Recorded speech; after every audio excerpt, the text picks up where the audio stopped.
Assalamu alaikum warahmatullahi wabarakatuh. Ashama harka fuune akkam jirtu hordoftoota chaanaal yuutuubii barsiisaa Jamal keessumaa barattoota kutaa 8ffaa kanneen qormaata biyyoolessaa kutaa 8ffaatiif qophaa'aa jirtu qormaata gaarii carraa bareedaa isiniif hawwaa hundi keessanuu warra mana barumsa bultii addaa akkasuma iskoolaarshiippiidhaaf biyyoota garaagaraa warra deeman rabbiin isin haa taasisu.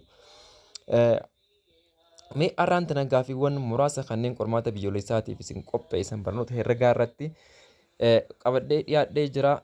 Kanneen keessaa mee haa ilaallu. Innis gaaffii tokkoffaan akkana ja'a. Tuuta lakkoofsotaa ilaalchisee kamtu soba ja'a. Tuuta lakkoofsotaa ilaalchisee kamtu soba. Irratti lakkoofsi intiijeriin citatuuta lakkoofsa raashinaalitii ja'a. Kun dhugaadha. Lakkoofsi intiijeriin citatuuta lakkoofsa raashinaalitii yeroo hundaa'u. Baarratti lakkoofsi hundaa citatuuta lakkoofsa raashinaalitii kunilleen dhugaadha. Akkasuma lakkoofsi lakkaawwii citatuuta lakkoofsa raashinaalitii ja'a. Daarratti immoo lakkoofsi raashinaalii citatuuta lakkoofsa intiijeriitii ja'a.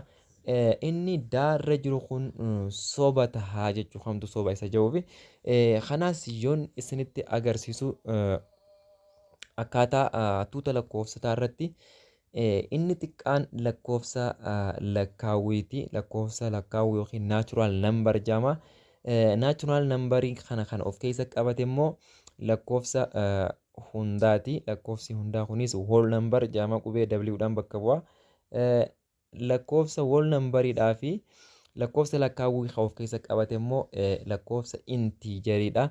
Lakkoofsa intiijeriidha. Lakkoofsa intiijerii kan of keessa qabate immoo lakkoofsa raashinaaliiti. Lakkoofsa raashinaaliitis qubee Q dhaan bakka bu'a. Lakkoofsa raashinaalii kan of keessa qabate immoo reel nambarii yookiin R dhaan isa bakka bu'u jechuudha. Isaan kunis gaa maal of keessa qabatan yoo jenne lakkoofsi lakkaawwii takkarraa kan eegaluudhaan itti fufuu 2 3 jee kan itti fufuudha. Akkasuma lakkoofsi hundaa immoo 0 takka 2 3 jee kan itti fufu. Lakkoofsi intiijerii ammoo 0 irraa gara harka mirgaatti akka 2 3 jee itti fufa. Akkasuma 0 irraa gara harka bitaatti negatiiva takka negatiiva 2 negatiiva 3 jee kan itti fufu lakkoofsa intiijeriiti.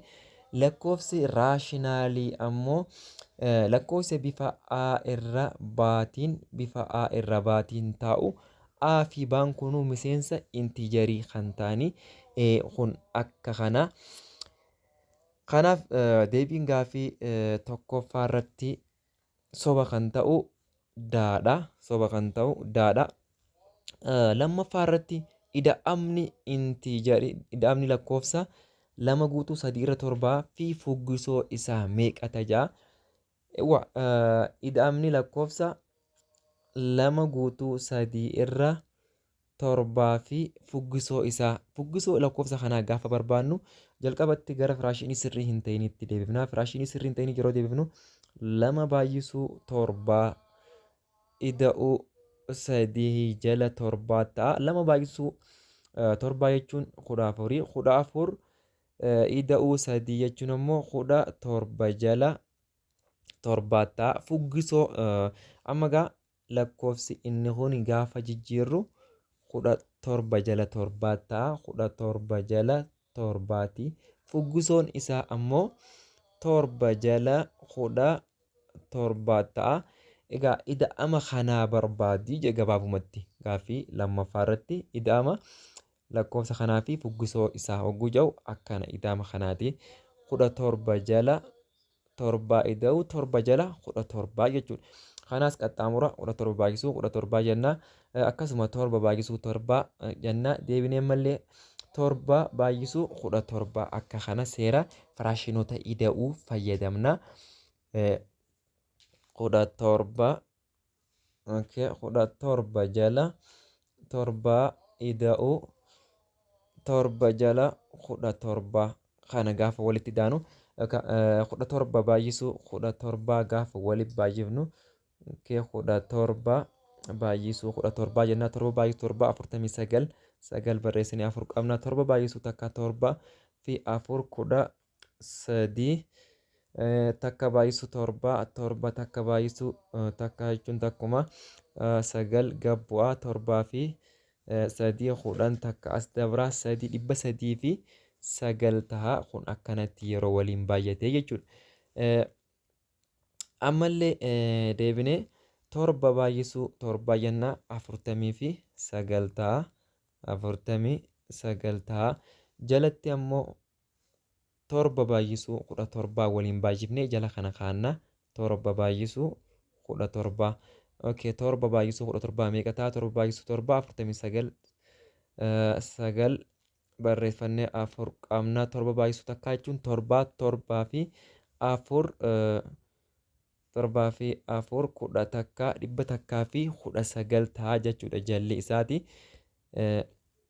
300 fi 49 yeroo walitti 300 fi sagal ida'u 49 yeroo idaanu 9 fi 9 18 takka qabna afurii fi 04 takka 5 3 gabbuuti as jalatti immoo 100 takkaa fi 19 100 takkaa fi 19 ta'a.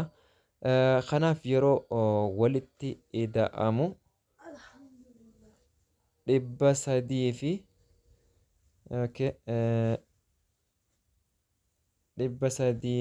38 ta'a bakka kanatti 338 jala 100 takkaa fi 19 ta'a jechuudha gaafa walitti idaanu 338 jala waa 338 jala 100 takkaa fi 19 ta'a jechuudha. Lakkoofsa kanaa fi fuggisoon lakkoofsa kanaa walumaa galatti lakkoofsichi kun gaafa firaashinii sirriin ta'in deebu akka kana ta'a. Fuggisoon lakkoofsa kanaa jechuun ammoo torba jala 17 jechuudha. Kana gaafa firaashinoota ida'uudhaan dalaynu 338 jala 100 takkaa fi 19 ta'a jechuudha. Tore gara gaaffii lammaffaatti yoon isin dabarsu gaaffii sadaffaatti jechuudha. Gaaffii sadaffaan isa kana jedha. Masaanuun negatiiva torba jala negatiiva torba jala sagalii kamijaa. Masaanuu jechuun walumaa galatti yoo negatiiva qabaate poozitiiva jechuudha. Kanaaf torba jala sagalii ta'a. Torba jala sagalii ta'a. Kun gabaabumatti torba jala sagaliin filannoo baa irra jira. Filannoo baa irra jira. Gaaffii isa itti aanu keessatti ammoo aabaa fi caan lakkoofsa raashinaalii yoo ta'an kamtu soba ja'a kamtu dhugaa ta'uu hin dandeenye jechuudha. Asirratti yoo fudhanne ilaalle amma hammattuu keessatti a ida'uu baa ida'uu caa ja'a kun a baay'isuu baan aabaa ta'a a baay'isuu caan caa ta'a kun dhugaadha yoomiyyuu dhugaa ta'a. Asitti yoo dhufne immoo negatiiva baay'isuu negatiiva baay'isuu negatiiva bakka kanatti garaagarummaatu dhufaa jechuudha. Lakkoofsa as keessa jiru kana hammattuun si'a takka baa fi caa qabatee jira si'a takka a fi baa qabatee jira kun irrisuun amala jijjiirraa hammattuu akka waan qabuuti. Kun yeroo hundaa'u sirrii hin ta'u kanaaf inni kun soba ta'aa jechuudha. Inni baarra jiru soba ta'aa jechuudha. Inni itti aanu gaaffii shanaffaadha. Gaaffii shanaffaanis akkana ja'a. Lakkoofsi akka kanatti jiru kun 42 hir'isuu 5 baay'isuu 6 hammattuu keessatti akkasumas baay'isuu 6 jidduutti 8 hir'isuu 4 baay'isuu 2 ida'uu 7 ida'uu 3 baay'isuu 3 6 bifa salphatee yoo barreeffamu meeqa ta'aa ja'a. Kunis asumatti 5 baay'isuu 6 yoo jenne 30 ta'a 40 fi 2 irraa 30 yoo fuune 12 hafaa baay'isuu jidduu jira akkasuma 8 hir'isuu 4 baay'isuu 2 8 hir'isuu 4 baay'isuu 2 8 hir'isuu 8 ta'a 8 hir'isuu 8 jechuun 0 dha 12 baay'isuu 0 ta'a. Achi dabarree ida'uu ja'a torba ida'u sadi baay'isu sadii sagal sadi baay'isu sadii sagal ta'a. Kun 12 baay'isu 0 jechuun 0 ta'a. 0 ida'u torba ida'u sagalii jechuun ammoo 16 ta'a. Kanaaf 16 baarratti 16 kan jiru kana deebii ta'a jechuudha. 16 kan jiru kana deebii ta'a. Inni itti aanu gaaffii jahaffaarra geenye jirra. Gaaffii jahaffaanis akkana ja'a. Kanneen armaan gadii keessaa kamtu adda ta'e? Kamtu addaa ja'a? Kan adda ta'e kami ja'a? Jarri kun amma akka fedhe ta'u aarra inni jirus negatiiva. Baarra inni jirus jalaa haa qabaatu malee negatiiva. Akkasuma inni caarra jirus negatiiva. Inni daarra jiru garuu poozitiiva waan ta'eef irraa addaa jechuudha. Irraa addaa. Okay. Inni gaaffii torbaffaa irra jiru gaaffii torbaffaan sadii irraa afuraffaan lakkoofsa tokko takka irra 10 yoo ta'e lakkoofsicha barbaadi jaa. Lakkoofsicha hin beeknu waan ta'eef sadii irra afuraffaa xaa jenna. Sadii irra afuraffaa xaan walqixa takka jala 10ti jee. Kanaaf amma asitti gamalachuutu afur jala sadii hin baay'ifna. Afur jala sadii asittillee afur jala sadii hin baay'ifna. Tole kun afur jala sadiitiin gaafa wal baay'ifnu asitti xaa qofaatu nu hafa. Asii takka baay'isuu afurii jechuun afur taha. 10 baay'isuu sadii 30 taha. Afur jala 30 ta'a jechuudha. Afur jala 30 ta'a. Asitti afur jala 30 kana salphifneetis kaa'uu dandeenya. Lamaa yoo salphifnu lama ta'a. 32 yoo salphifnu illee 15 ta'a. Lama jala 15 ta'uu danda'a jechuudha. Inni itti aanu gaaffii jahaffaarra isa jiru bira yoo dhufnu gaaffii jahaffaan akkana ja'a. Gaaffii jahaffaarratti gasirriin afur irrisuu xaa jala 5 irrisuu alatti afurii walqixa negatiiva 2 ja'a. Mee isa kana yeroo dalaynu afur irrisuu xaa gasirrii keessatti jala isaatti ammoo 5tu jira. Irrisuu afurii walqixa negatiiva 2ti. Walqixa negatiiva 2ti. Amma isa kana firaashinii irraa balleessina jalqaba. Firaashinii irraa balleessuudhaaf lakkoofsa jalaa kana isa balleessu yookiin hawaaxaa isaanii. Hawaaxaan isaanii 5 kana jechuudha. 5 yoo baay'ifnu afur baay'isuu 5 baay'isuu afurii gaafa jennu 20 ta'a. 20 jala 5 irrisuu afur baay'isuu 5 baay'isuu xaa. Maaliif 5 ala kanaan baay'isaa jira waan ta'eef 5 baay'isuu xaan 5 xaa ta'a. Jala 5tu jira. Ammallee 5 baay'isuu afurii irrisuu bakka kanatti goone 5 baay'isuu afurii 20 ta'a. Walqixani ta'a. 5 baay'isuu 2 10 negatiiva ta'a. Egaa as 20 gaafa 5f hiramu 20 5f gaafa hiramu 4 ta'a. Akkasuma 5 xaan gaafa 5f hiramu xaa qofaatu hafa. Xaa qofaatu hafa. Irrisuu 20 walqixa negatiiva 10 jenna. Amma asitti gasirrii keessaa osoo hin baafne durattis kana asii 20 kana ida'uu jenna. 10 irrattillee ida'uu jenna. 20 ida'uu jenna. Asii 20 wal balleessa. Kan nu hafu asitti afur irrisuu xaa walqixani ta'a. 10 irratti 20 gaafa idaanu 10tu asitti hafa. Maaliif negatiiva asii qaba waan ta'eef jechuudha. Negatiiva 10 irratti 20 idaana jechuun 20 keessaa 10 namaa kanneen 10tu hafa jechuudha. Amma akka kana ta'ee jira jechuudha. Akka kana yeroo ta'etti afur irrisuu xaa walqixa 10 jenna. Kanaaf asitti amma deebine irrisuu afurii jenna. Irrisuu afurii jenna. Xaan walqixani ta'a. Xaan walqixani ta'a 6 ta'a. Xaa inni tokko 6 ta'a. Yookaan jenne ammallee bakka sila asitti isa tokkoof amma ja'a arganne yookaan jennee gaafa dalaynu ammoo isuma salphatee egaa sirrii keessatti afur hir'isuu xaa wal qixa kudhan jennee dalayna isa takka ammoo negeetiiva kudhan jennee dalayna.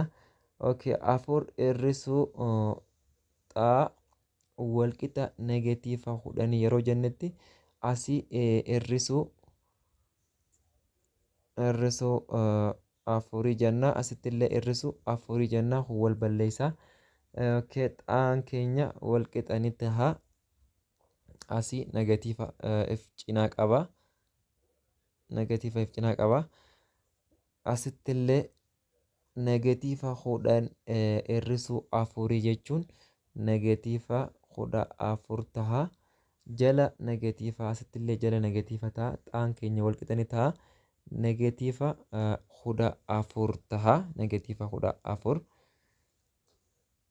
Okay, silumaa negatiiva cinaa qaba waan ta'eef negatiivaaf gaafa jiru negatiivni wal balleessa. Kanaaf poozitiiva kudha afur taha. Isa jalqabaa irratti ammoo xaa okay, afur hir'isuu xaa wal qixa kudhanii jennee yeroo dalaynutti asiis hir'isuu afurii jennee xaan keenya negatiiva xaan wal qixa ni taha. Kudhan irraa gaafa afur hir'ifnu jaha. Jala negatiivaaf gaafa hirru xaan wal qixa negatiiva jaha ta'a jechuudha. Xaan wal qixa negatiiva jaha ta'a. Kanaaf deebiin bakka xaa bu'uu danda'u negatiiva jahaa fi kudha afurii jechuudha. Negatiiva jahaa fi kudha afur ta'a jechuudha. Inni itti aanu gaafiin itti aanu gaafii saddeettaffaadha. Gaafii saglaffaadhaatu itti aanaa. Tuutni furmaataa lama ammattuu keessatti xaa hir'isuu sadii wal qixa ni ta'a. Shantaa hir'isuu kudha takka. Shantaa hir'isuu kudha takka kamii ja'a. Tuutni furmaata kanaa yeroo barbaannu lama baay'isuu xaa jechuun lama xaa ta'a. Akkasuma lama baay'isuu sadii jechuun immoo jaha. Wal qixa ni ta'a. Shantaa hir'isuu kudha takka. Shantaa hir'isuu kudha takkaati. Okay, lama xaa biratti shantaa gaafachi as dabarsinu lama xaa hir'isuu shantaa ta'a. Asii jaha kana gaafa itti dabarsinu ammoo kudha takka negatiiva if cinaa qaba waan ta'eef kudha takka hir'isuu ida'uu jenna. Maaliif asii negatiiva qaba waan ta'eef kudha takka ida'uu wal qixa achi gaafa dabru maal ta'a ida'uu ta'a waan ta'eef ida'uu jaha ta'a. Asii namni tokko qarshii 5 sirraa qaba akka qarshii 2 keessaa baafteetti yoo kenne 3 xaasii hafa wal qixa ni taha. Kudha takka keessaa yoo jaha baafte 5tu si hafa. Jala kudha takka keessaa yoo jaha irraa kafalte negatiiva 5tu sirratti hafa. Jala negatiiva 3 jennaa asitillee jala negatiiva 3 jennaa. Waa negatiivaan ni bada. 3 xaan wal qixa 3 ni bada. Astillee negatiivaan ni bada. 5 jala 3 jechuudha. 5 3f gaafa hirru takka geetii hafteen 2 hafa. 2 jala 3 akka kanattis kaa'uu ni dandeenya. Akka kanattis kaa'uu ni danda'ama jechuudha. Kanaaf tuutni furmaata 5 jala 3 yookiin ammoo takka guutuu 2 jala 3tis ni ta'a jechuudha. Tole gaafii kurnaffaa bira yoo deemnu ammallee gaafiin kurnaffaan akkana ja'a. Gaafii kurnaffaa irratti gasirrii keessatti xaa hir'isuu takka wal qixa lama. Kanas akka lamatti leena xaa hir'isuu takka wal qixa lama yookiin ammoo xaa hir'isuu takka wal qixa negatiiva 2 jennee dalaynaa jechuudha. Egaa gama lachuutuun yeroo dalaynuu tokkuma ta'a. deebiin tokko ta'u osoo hin ta'in furmaata lama qaba. Bakka xaa kan bu'uu danda'u lakkoofsa garagalaati lama jechuudha. Mee kanaaf furmaata yoo adda barbaannu amma xaa hir'isuu takkaa walqixa lamaa inni jiru gama lachuu irrattu takka idaana asirrattis takka idaana. Kanaaf kun asii wal balleessee xaa qofaatu hafaa. Lama irratti akka gaafa idaanu immoo sadii ta'a tuutni furmaata. Isa kanaaf sadii tuuta furmaataa ta'a. Asirratti illee takka irra idaana maaliif negatiifiif cinaa qaba waan ta'eef asii negatiifa kanarratti ammas takka irratti idaana. Kun wal balleessee xaan wal qixanii ta'a. Namni tokko qarshii takka sirraa qabaa takka gaafa ofirraa kaffalte jechuudha. Positiiva jechuun negatiiva takkaatu sirratti hafaa. Kanaaf bakka xaa bu'uu kan danda'u sadii fi negatiiva takkaa jechuudha. Deebii ta'uu kan danda'u sadii fi negatiiva takkaatu deebii ta'uu danda'a jechuudha.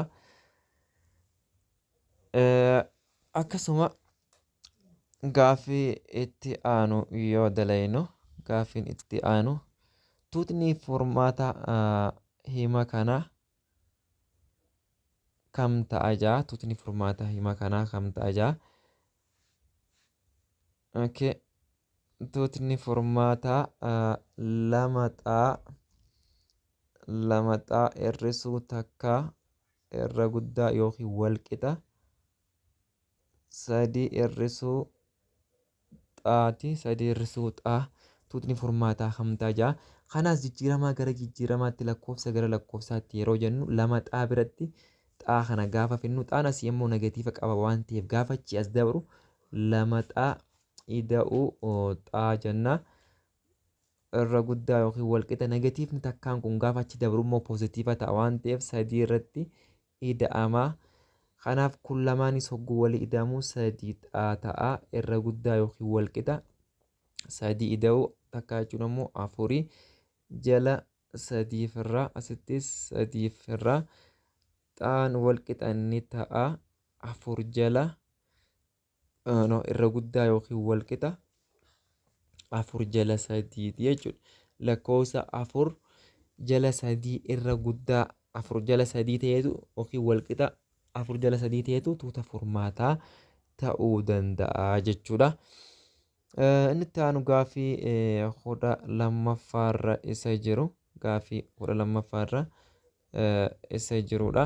Gaaffii kudha lammaffaanis yoo xaan lakkoofsa guutuu ta'e lakkoofsa guutuun itti fufu kami jaa. Lakkoofsa guutuun itti fufu kami jaa. Asii bakka kanatti garuu ida'uu lamaa qaba kuni ida'uu lamaa qaba. Akka filannoo kanaatti xaan lakkoofsa guutuu yoo ta'e fakkeenyaaf lakkoofsa guutuun itti fufu kami isa jiru irratti a irratti yoo xaan lakkoofsa guutuun lama ta'e lama irratti yoo lama daballee afur ta'a. Isa baarra jirutti immoo lama yoo ta'e lakkoofsa guutuu ta'e lama yoo fudhannee lama baay'isuu lama afurii afur hiruu lama yoo jenne lama ta'a. Kun hin ta'u. Akkasuma isatti aanu irratti xaan lama yoo ta'e lama baay'isuu lama ida'uu lama lama baay'isuu lama jechuun afurii afur ida'uu lama jechuun jaha. Kunis hin ta'u. Isatti aanu daarratti ammoo lama lakkoofsa guutuu yoo jenne afur yoo irra idaane jaha ta'a. Kunis hin ta'u. Kanaaf aarra isa jiruutu lakkoofsa guutuu itti aanu nuuf kennuu danda'a jechuudha. Lakkoofsa guutuu itti aanu nuuf kennuu danda'a jechuudha. Inni itti aanu gaaffii kudha sadaffaa bira yoo dhufne gaaffii kudha sadaffaan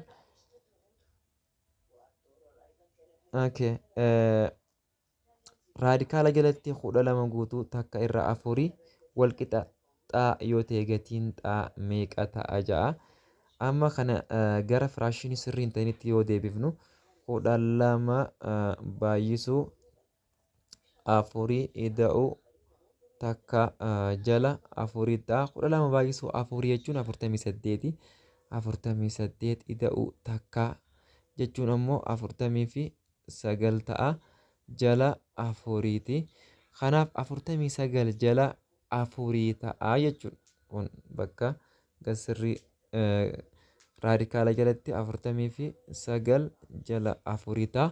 Inni kun raadikaala jalaa yoo bahe immoo garuu 7 jala lama ta'a jechuudha. Torba iskeeriin 49 kenna.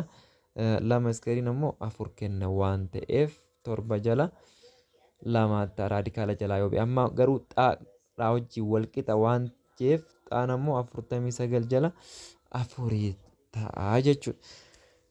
Tole gara gaaffii isa 14ffaatti yoo dabarru xaan irra guddaa yookiin wal qixa 0 akkasuma yaan irra guddaa yookiin wal qixa 0 fi xaa iskeerii wal qixa yaa yoo ta'e xaa iskeeriin wal qixa yaadha yoo ta'e xaa iskeeriin wal qixa yaadha yoo ta'e kana jechuun fakkeenyaaf 4 iskeerii yoo goone meeqa nuu kennaa 16 yoo ta'e xaan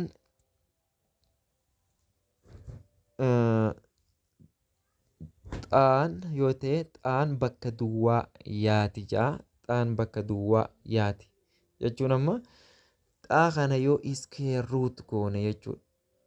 Iskeer ruut yoonii fi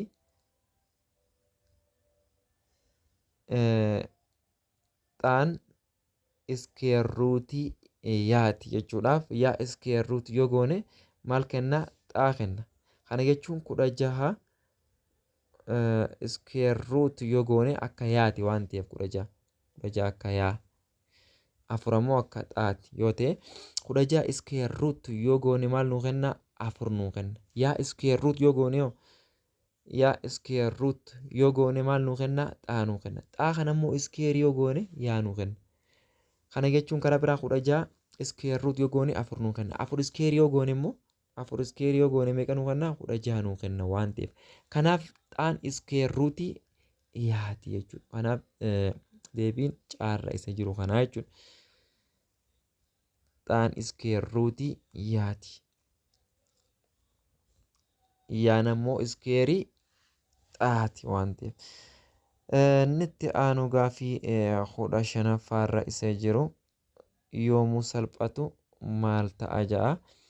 Mee yoomuu salphatu lakkoofsa lamaxaa hir'isuu takkaa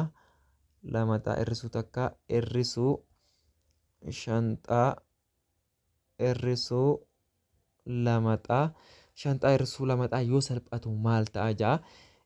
Waa kanaas akkuma jirutti jalqabaas keessaa gabbaafna lamaxaa hir'isuu takkaa hir'isuu shanxaa hir'isuu lamaxaa yoo jenne as keessatti amma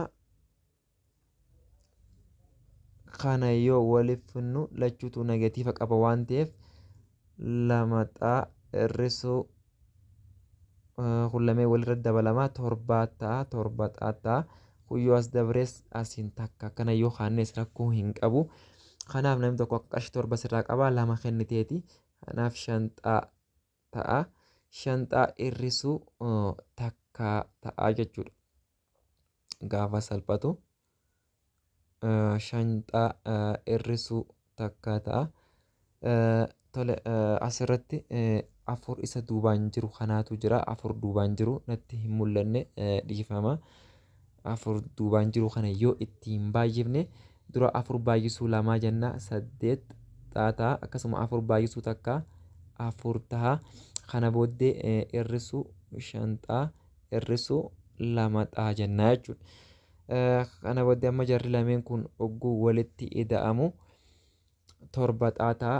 Asii 8xaa hir'isuu torbaxaa hir'isuu 4 jennaani. 8 irraa 7 gaafa fuunu 8 irraa 7 gaafa fuunu takka xaa yookiin xaa ta'a. Hir'isuu 4 yoo jennes akka kanatti ta'a jechuudha. Kanaaf deebiin daarra jira. Isa kanaaf deebiin daarra jira. Tole gaaffii inni itti aanu gaaffii 16ffaa bira yoo dhufnu lakkoofsi duwwaa tuqaa 25 firaashiniin yoo ibsamu akkam ta'a ja'a. Duwwaa tuqaa 25 jechuun gara firaashiniitti yoo deebi'u kunis 25 jala dhibbaa ta'a jechuudha. 25 jala dhibbaa ta'a. Gara parsantaan yoo kaa'amu karaa biraa 25% jenneetis kaa'uu dandeenya. Kanaaf yeroo tokko tokko firaashinii waamsaan isaa dhibbatee dhibbantaa ta'a jedhama waan ta'eef jechuudha. Inni itti aanu gaafii 17ffaa gaafii 17ffaa bira yoo dhufnu gaafii 17ffaan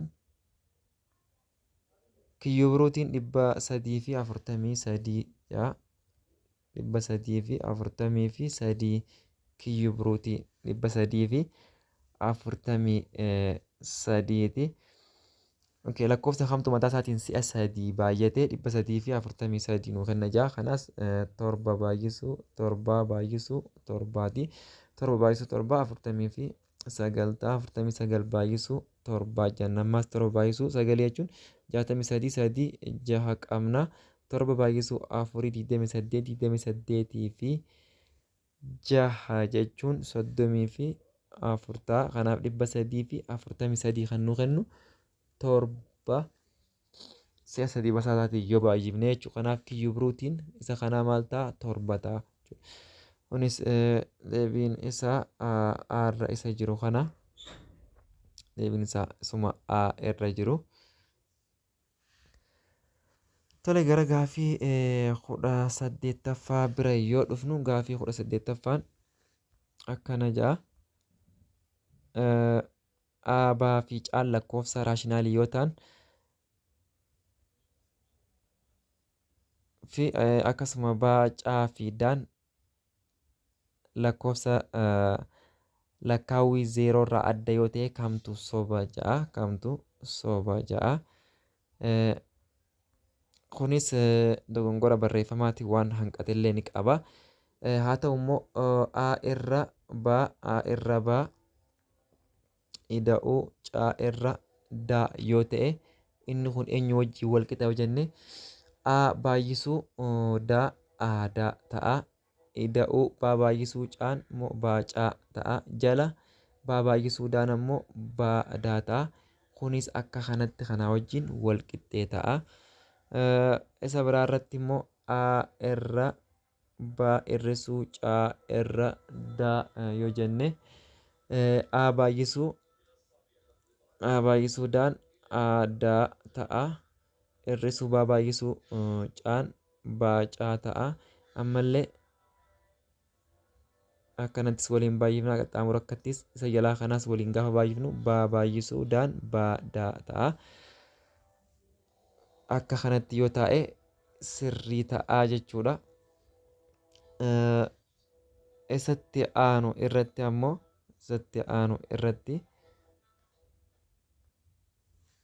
A irra baa baay'isuu caa irra daa yoo ta'e baay'isuu keessatti yoo lakkoofsi firaashinii lama yoo waliin baay'ifnu A baay'isuu caa jennaa A caa jala baa baay'isuu daa baadaa akka kanaa wajjin wal qixa ta'uu qaba. Yoo hiruu ta'e immoo A irra baa hiruu caa irra daadha yoo ta'e caa irra daadha yoo ta'e A baay'isuu daa jala baa baay'isuu caa ta'a. Akka kana caa irra daan kun maal ta'a? Fuggisoo ta'eeti akkuma jiru waliin baay'ataa jechuudha. Fuggisoo yeroo ta'u daa irra caatee inni caa irra daa ture kun jechuudha. Caa irra daa inni ture daa irra caatee waliin baay'isuu jechuudha karaa biraa. Yookiin immoo qaxxaamura A baay'isuu daa baa baay'isuu caa. Kun akka kana yoo ta'e sirrii ta'aa jechuudha. Seera firaashinoota ida'uu, firaashinoota irrisuu, firaashinoota baay'isuu fi firaashinoota hiruu jechuudha. Inni itti aanu gaafii 19ffaadha. Gaafii 19ffaanis akkana ja'a. A irrisuu baa ammattuu keessatti irrisuu baa irrisuu baa hir'isuu ammattuu keessatti 2a hir'isuu 3 2a hir'isuu 3 ida'uu a hir'isuu 3 baati. hir'isuu 3 baa. Inni kunis amma yoo waliin salphifnu akkuma jirutti hir'isuu baa yoo gabbuufne asii ammoo yoo irra raabsine negatiif asiin alaan jiru kana yoo irra raabsine isaan mattuu keessaatti irra yoo raabsine jechuudha 2a ta'a. Asiin ammoo ida'uu negatiifa baay'isuu negatiifaa pozitiifa wal godha waan ta'eef 3 baa ta'a. Ida'uu jennaan isaa asiin jiru kanaas akkuma jiru gabbuufna hir'isuu 3 baa jennaa.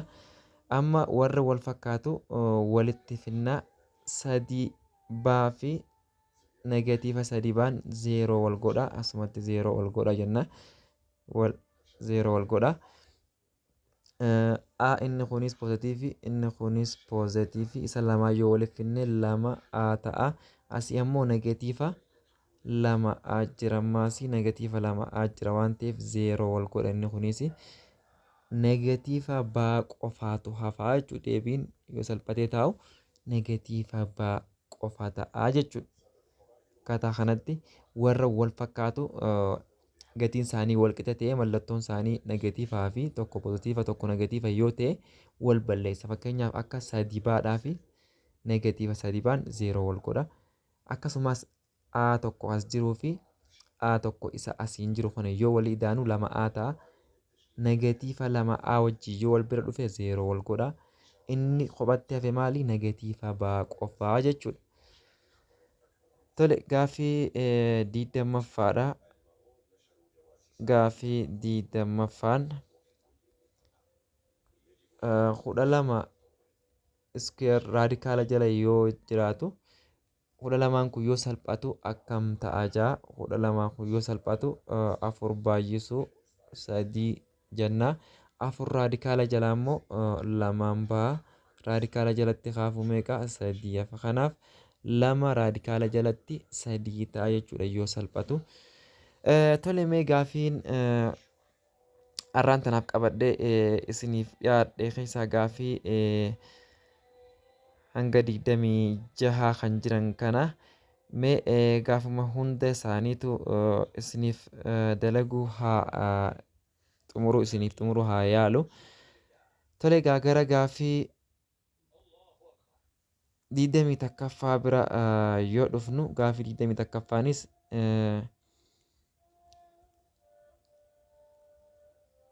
duwwaa tuqaa negatiifa duwwaa tuqaa duwwaa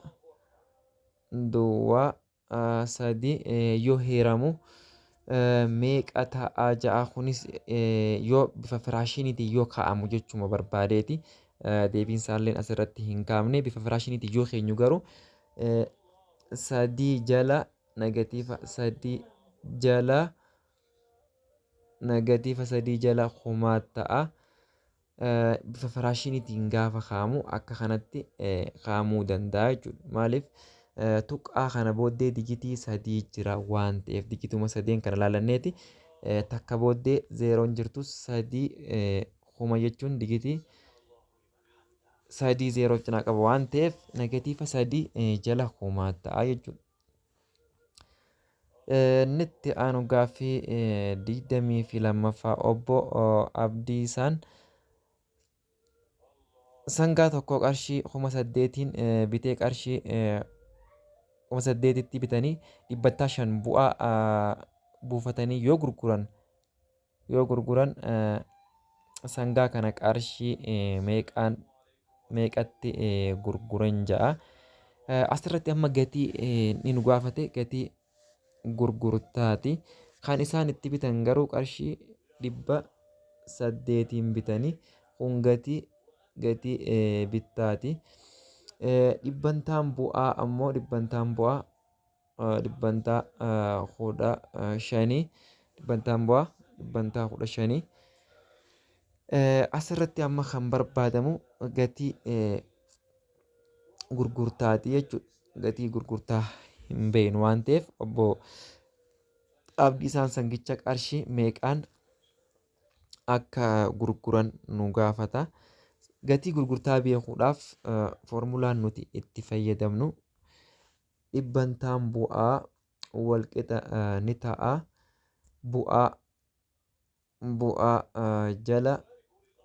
Bu'aa jala gatii bittaati baay'isuu dhibba parsantaati. Bu'aa jechuun kun karaa biraa foormulaan bu'aa ittiin shalayinu bu'aan gatii gurgurtaa hir'isuu gatii bittaati. Asirratti gatii nu kennamee jiru gatii bittaati waan ta'eef isa kana fuunee bakka kana buufna, bakka bu'aa kana buufna jechuudha. Akka foormulaa keenyaatti dhibbantaan bu'aa walqixa ni ta'a. Gatii gurgurtaa bu'aa jechuu karaa biraa gatii gurgurtaa hir'isuu gatii bittaa baay'isuu dhibba parsantaa jala gatii bittaa jenna. Asitti gaa dhibbantaan bu'aa keenya 15%dha walqixa ni ta'a. Gatii gurgurtaa hin beeknu waan ta'eef hir'isuu gatiin bittaa immoo 800 baay'isuu dhibba parsantaan alaan jira. Gatiin bittaa inni jala 800. Isa kanas amma qaxxaamura baay'ifna. Qaxxaamura asitti ol deebinu. Qaxxaamura yeroo baay'ifnutti 15 dhibbantaa baay'isuu 800 jennaa walqixa ni ta'a. Gatiin gurgurtaa hir'isuu gatii bittaa meeqaa? Gatiin bittaa 800 baay'isuu 100% jenna. Tole kana booddee dhibbi inni asiin jiru kun isaan hundaa'u baay'isaa jira waan ta'eef isaan hundaa'u baay'isaa jira. Asitti yoo dhufne malee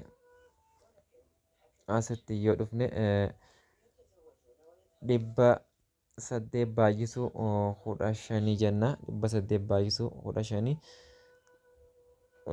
baay'isuu 8 baay'isuu 5 40 0 4 qabna. 8 baay'isuu takka 8 fi dhibbaa fi 20 ta'a. Asitti 1000 takkaa fi 200 1000 takkaa fi 200 ta'a.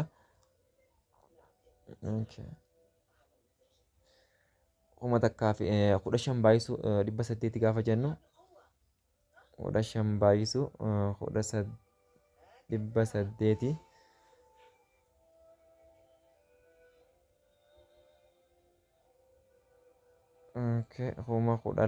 12 ta'a. Walqixa ni ta'a. Gatii gurgurtaa hir'isuu 800 isa jiru kanaas irratti dhibbaa isa asiin jiru kanaaf irraa asitti illee dhibbaa kana gama lachuutuuf hiruu qabna waan ta'eef 0 ni balleessiti.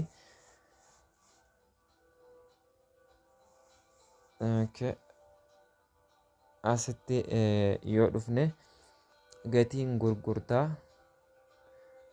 hir'isuu 800 gatii gurgurtaa hir'isuu 800 walqixa ni ta'a. 100 takkaa fi 20ti. Gaafa as deebifnu jechuudha isuma kana asitti dhibbaan balleessine 12,000 kana immoo dhibbaaf irreemmaas 120tu nu hafe akkana jechuu karaa biraa taa'umsaa isni jalqabaa amma 100 takkaa fi 20 walqixa ni ta'a. Gatii gurgurtaa hir'isuu 800ti. Kana jechuun 800 kanatti 800 gaafa idaanu asii gatii gurgurtaa kana hubatti hambisuudhaaf 800 badee 120 irratti illee 800 gaafa idaanu 920 ta'ee 920 maali gatii gurgurtaati waan inni itti gurguree jechuu akka kanatti arganna. Itti aanee gaafiin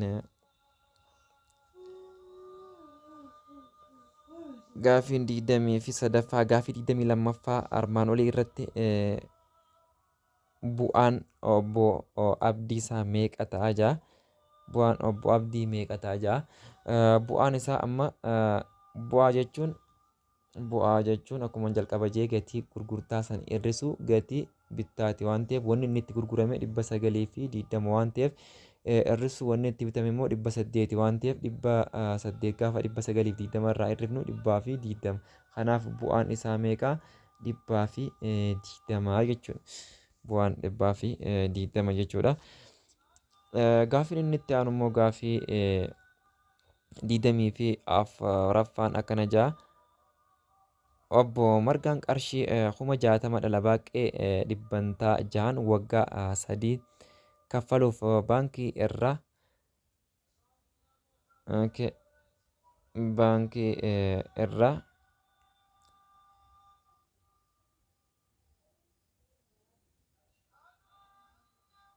yoo liqeeffate dhuma waggaa 3tti dhala hammamii kaffala jaa?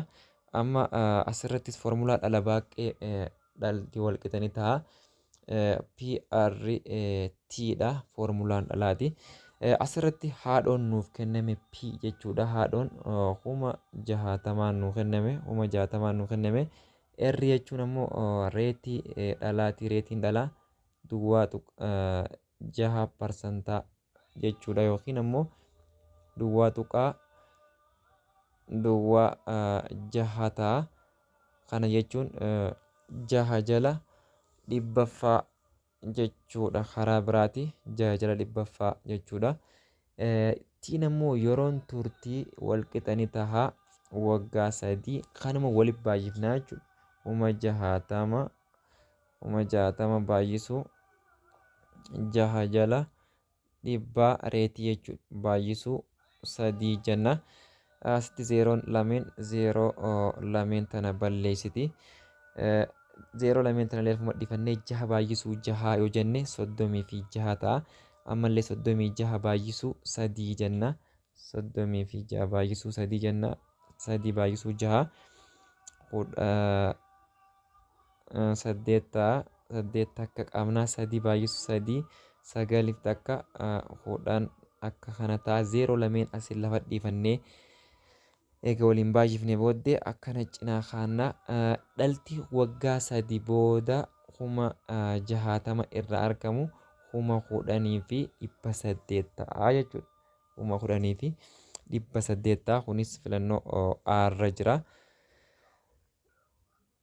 Inni itti aanu gaafiin itti aanu gaafii 25ffaa reeshoon safara kofoota rog-sadee 1 gara 5 gara 9 yoo ta'e safara kofoota kofa guddichaa meeqa ta'a ja'a. Walumaa galatti wanti nuti beekuu qabnu ida'amni kofoota keessa rog-sadee kun 180 ta'uu ni beekna. Kanaaf gaama akkam jennaa 4 ida'uu jennaa. Akkasuma 5 ida'uu 9 walqixanii ta'a meeqa? Walqixa 180 walqixa 180 ta'a. Kanaaf gaama isaan kana hundaa'u yoo walitti idaanu bakka xaatti argachuudhaaf 4 ida'uu 5 9 9 ida'uu 9 18,180 ta'a walqixanii ta'a. 18 ta'a walqixa 180ti.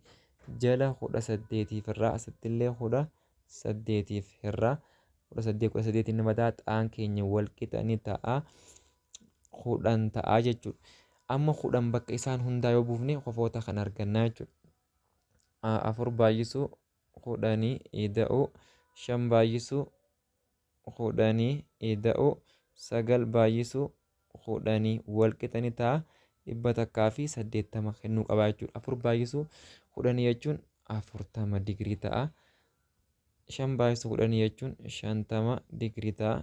Ida'uu 9 baay'isuu 10 jechuun ammoo 90 digirii. Isaan kun hundi yoo walitti ida'ame meeqa kan dha? 180. Kanaaf kofti inni guddaan meeqa? 180 ta'a jechuudha. Qofti inni guddaan 180 ta'a. Qofti inni xiqqaan immoo 40 ta'a jechuudha. Inni itti aanu gaaffii 26ffaa cimdooliin tartii armaan gadii keessaa kamtu kwaadiraantii sadaffaa keessatti argama ja'a.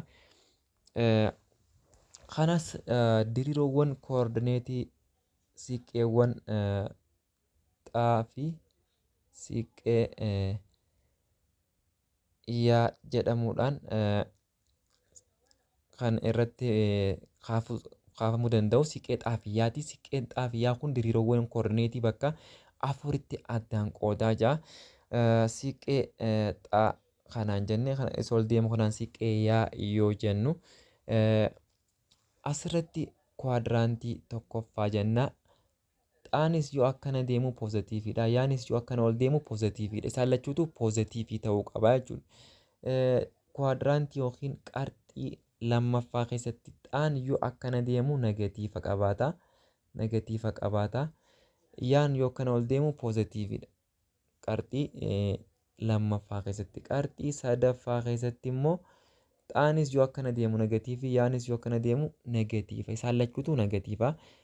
Asiin ammoo qarxii afuraffaa jennaan jechuudha. Tartiibni keenyaas gaafa deemnu asirraa xaa kanarraa kaaneeti akka kanatti karaa harka bitaatti deemna gaafa diriiroo koordineetii siiqqee xaafiyyaadhaan bakka lamatti addaan qoodame kana gaafa qarxii isaa yeroo lakkoofnu jechuudha. Qarxii tokkoffaa, lammaffaa, sadaffaa, afuraffaa jennaa jechuudha. Qarxii afuraffaa keessatti inni gad deemu yaan negatiiva yoo ta'u, inni achi deemu ammoo xaan poozitiivii ta'a jechuudha. Kanaaf qarxii sadaffaa keessatti inni argamu lachuutu maal ta'uu qaba? Negatiivii ta'uu qaba jechuudha. Inni as keessatti argamu amma yeroo baay'ee jennee xaan jalqaba barreeffama, yaan lammaffaarra barreeffama waan ta'eef inni A-rra jiru qarxii tokkoffaa keessatti argama. Inni B-rra jiru qarxii sadaffaadha. Inni C-rra jiru ammoo qarxii afuraffaa. Akkasuma inni D-rra jiru qarxii tokkoffaa keessatti argama jechuudha. Kun tokkoffaa keessatti argama. Akkasuma inni kun qarxii afuraffaa keessa, kun qarxii sadaffaa keessa jenne, inni kun ammoo qarxii lammaffaa yookiin kwaadiraantii lammaffaa keessatti argama jenne. Tole egaa har'aaf kan hin qabadhee isiniif dhiyaadhe kanuma akkuma salphaatti yeroo teessanillee karaa salphaatiin laaltanii yoo ija irra baaftan waan isin fayyadu keessaa argachuu dandeessan je'eetii yaada. Har'aaf asumarratti isiniif haa dhaabuu. Nagaan naaf turaa. Nagaan jiraadhaa. Galatooma.